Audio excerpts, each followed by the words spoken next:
One day, Thomas was at the quayside of a small village. Fish were being loaded into his cars. The work took a long time. The fishermen were using old equipment, and Thomas was worried. "I'm going to be late for Henry at the docks. He won't like this. Please hurry up." Thomas was rudely interrupted.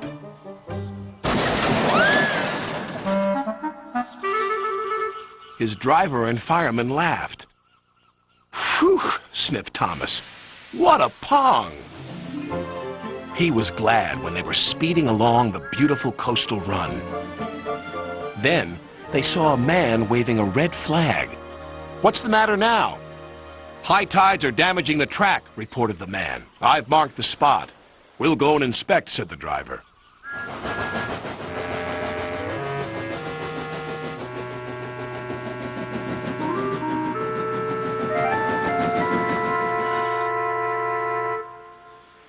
"It would be dangerous for heavy engines like Henry," agreed the driver. "But for Thomas, it's safe enough." The guard left a red oil lamp by the damaged track to warn engines. "When we get to the docks, I'll tell them to close the line."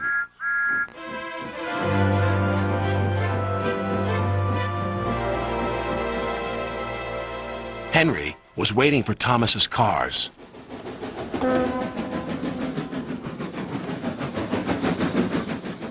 "Pah! You're late, and that smell is making me ill." "It's the fish," replied Thomas, "and there's danger on the rails. That's why we're late." "Ha!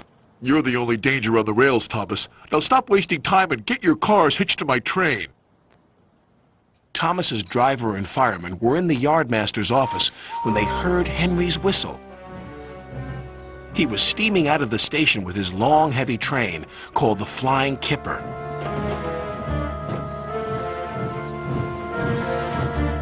"What route is Henry taking tonight?" asked the driver. "The coastal run. It's the quickest."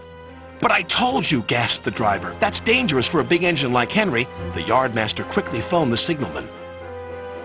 Henry roared past the signal box. "I'll soon make up for lost time." The signalman couldn't hear the warning. By the time he did, Henry was far away in a cloud of steam. But when Henry reached the coastal track, his hopes for a fast run were dashed. Fog floated everywhere. "I can't see!" cried Henry. Nor could his driver.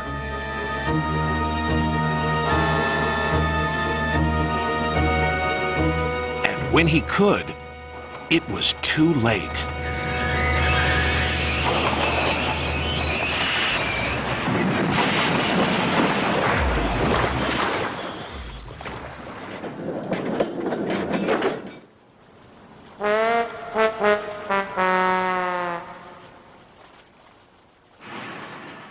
As soon as the tide was high enough, Henry was craned out of the water. "Engines don't swim, Henry. You were meant to deliver fish, not swim with them. You should know that by now." "Yes, sir. I'm sorry, sir." When Henry arrived at the docks, Cranky the Crane looked down on him.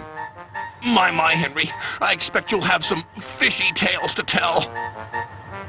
But take my advice. Have a long hose down first." But there was worse to come. "Look, they've caught all this fish and a green whale, too." "It's not a whale, it's a monster." Henry was most upset. Thomas now felt sorry for Henry. "Come on, your driver says it's time for a nice washdown. Then you'll feel much better." And Henry did. "I'm sorry I was rude to you, Thomas." "That's all right. But can you smell something?" "What?" "Fresh air." "Oh, yes," replied Henry happily.